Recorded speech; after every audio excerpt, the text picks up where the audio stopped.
Our next guest, I used to have him on the show a long time ago when I was at Sporting News Radio and Yahoo Sports Radio. I know our good buddy John Harris worked with him before at College Football News. Pete Fiutak joining the show. Pete, thanks so much for joining us here on the BCSI hotline. How are you, sir? Oh, what's wrong with that? That was a banger coming in. I thought it wasn't too bad. It was all right. It was good, man. It was good. So, hey, I read your column over the weekend. ACC, Big Ten, Pac-12 alliance, and what it means for college football on your daily updates. Just let's start there. Just what do you think this means moving forward? What do you think about this alliance if it does come to fruition the way it's being explained? I don't think we're going to be talking about saying, okay, we're going to have a massive 40-team super conference that's going to just become a one big thing at this point. That's pushing it a little bit too far. Really, all this seems to do are two things. One of them is really easy. One of them is really complicated. The easy part about this is it seems like they're saying, let's just kind of slow the roll a little bit when it comes to the college football playoff expansion. Because before it seemed like a done deal, this was going to fly through. Everyone was kind of on board with this whole 12-team idea. But now that the SEC is going to expand with Texas and Oklahoma, almost 99.9% sure this is going to be finalized. The last thing the Big Ten, ACC, and definitely the Pac-12 want is for a college football playoff with 6 SEC teams. Now, look at the preseason rankings and take that even further. If you count Oklahoma in that, if you count Texas A&M in that, if you count Georgia and even pushing it further to Texas and LSU and Florida, there's going to be a lot of SEC teams in the college football playoff, and these other conferences aren't going to want that. So they're going to want to push against that in some way. The other thing that they're going to want to be against in a little bit way, shape, or form are the media deals that are coming in. And that's the more complex part about this because the SEC obviously is going to want to expand and are promising all these millions and gajillions of dollars to Texas and Oklahoma. They're going to want to come up with a plan too that kind of combats ESPN and all that, or works with them in some sort of way. So let's talk about that. The streaming deals is really what the future of college football could look like. The Hulus of the world, even though they are majority owned by Disney, and it would be somewhat of a competitor to the ESPN Plus platform. But what does this mean? Because the Big Ten is doing very nice, but could it maybe mean more money for the ACC? Does the Big Ten maybe swallow some of those ACC teams? Talk a little bit about how the streaming deals could really change the game. Yeah, and that's it. I mean, you guys are on the forefront of that as well. Like, that's it. I mean, TV as we know it isn't exactly going to exist 5 years from now. Like, ask anybody under the age of maybe us, when was the last network TV show you've watched? It's the joke with the progressive ad, we're going to try to prevent you to becoming your parents. Well, if you know that ad, you're your parents. Like, people don't watch ads anymore. People don't watch normal TV. Look at the NFL. They're going to try to do deals with Amazon even further. And like you said, Hulu and others, because the streaming rights are going to be a bigger part of this. And that's where the conferences can come into play as well. The Big Ten network is a cash machine. They'd like to expand that further into a streaming service. Maybe not Netflix, but maybe they could be like a Peacock of some sort for Big Ten network. Same for the SEC. So it's how you figure out 5 years from now how to get the most alumni bases possible.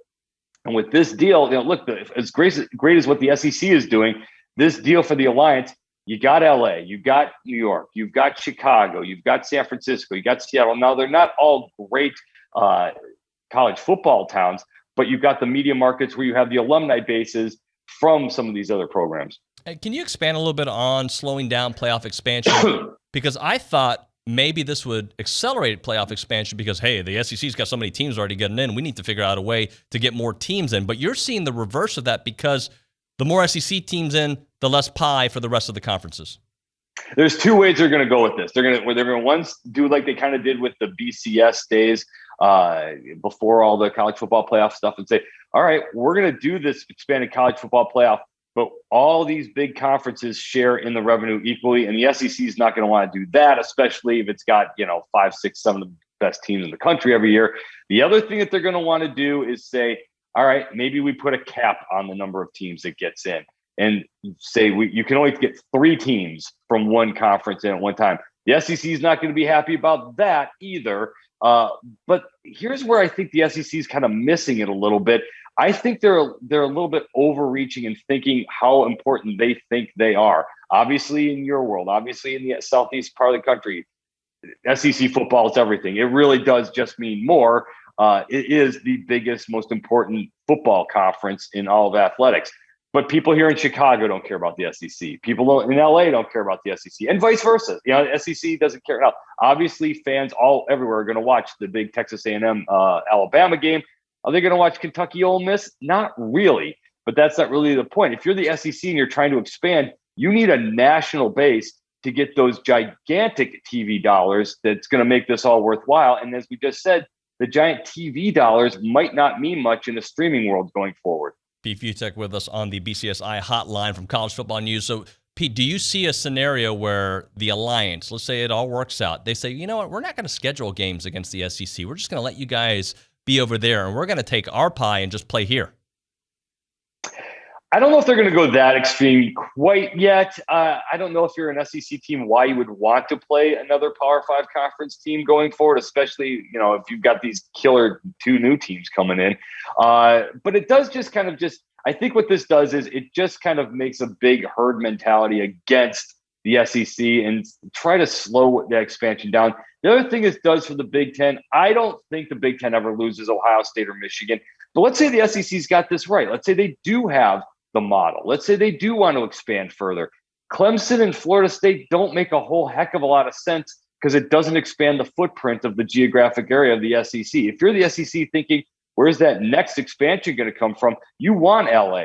You want to, go, shoot for the moon and go for Columbus. You might want to try to steal Notre Dame. You want to get bigger and wider again because you want to get more eyeballs from all across the country and not from just that one region. So I think this is also a way of the Big Ten kind of saying, okay, Ohio State, Michigan, Penn State, Wisconsin, we see you. We're going to try to figure this out on our own too and make sure we stay the richest conference in college athletics because the Big Ten is still bigger.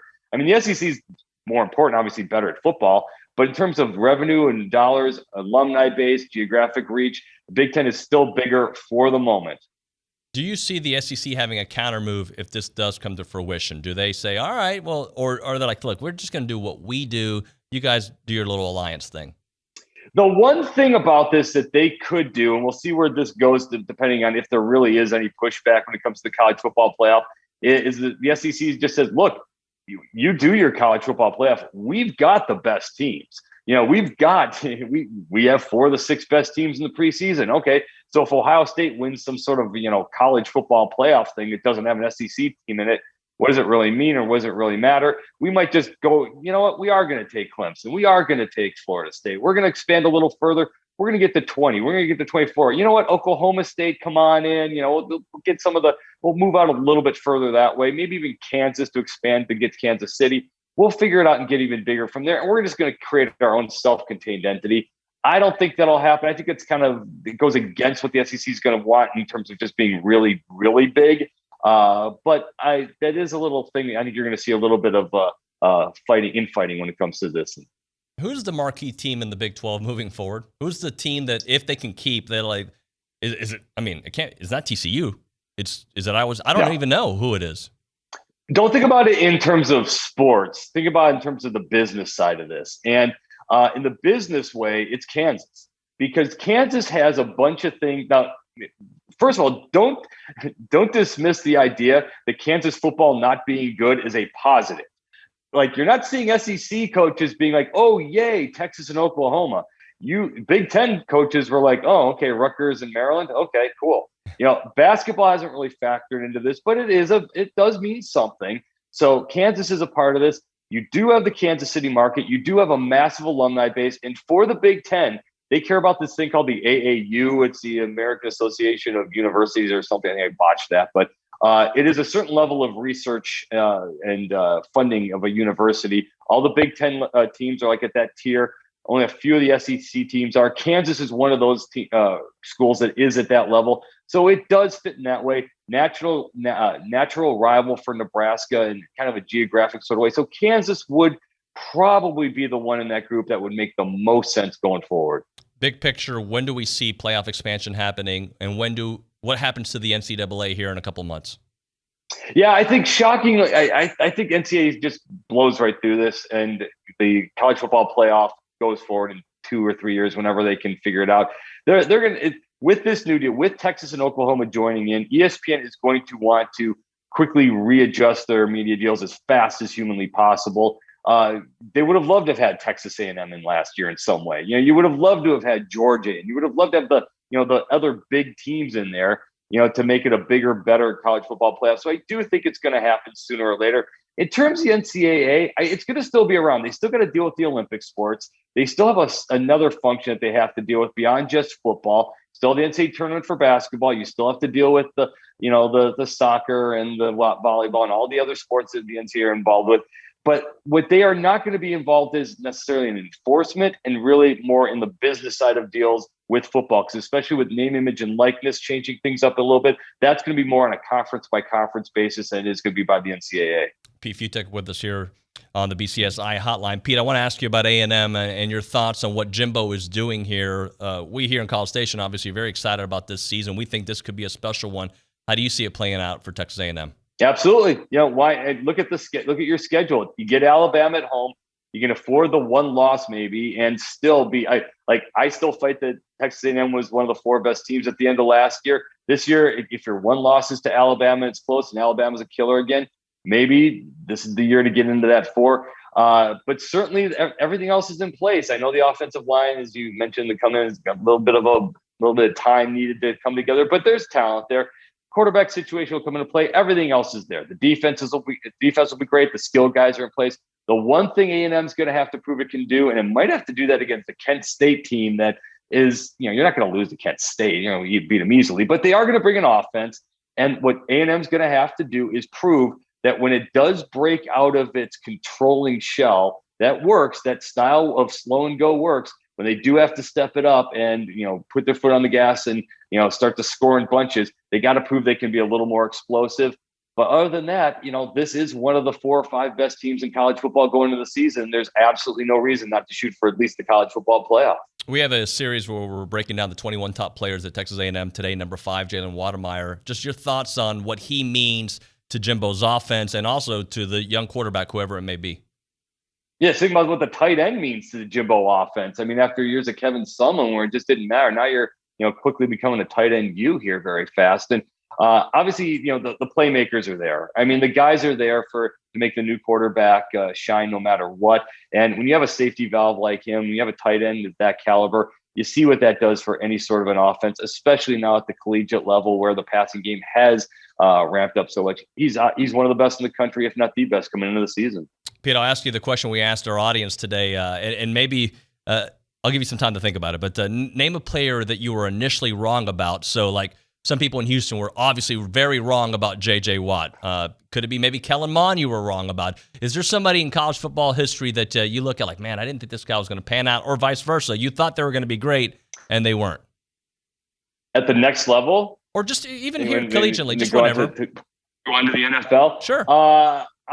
To this day, I'm still not quite sure why Josh Rosen is awful. He's top of mind at the media moment in terms of because he had it. He has the pro style skills. Obviously, it's just such a hard position. You never know when it comes to quarterbacks. But I thought he was going to be one of those guys that was going to just step in and just sort of rip it up. Gosh, all-timer. Vernon Golston, I think, is my number 1 all-time Ohio State former. You don't even probably know who he is now, but drafted by the Jets early. I thought he was going to be kind of what Chase Young is right now.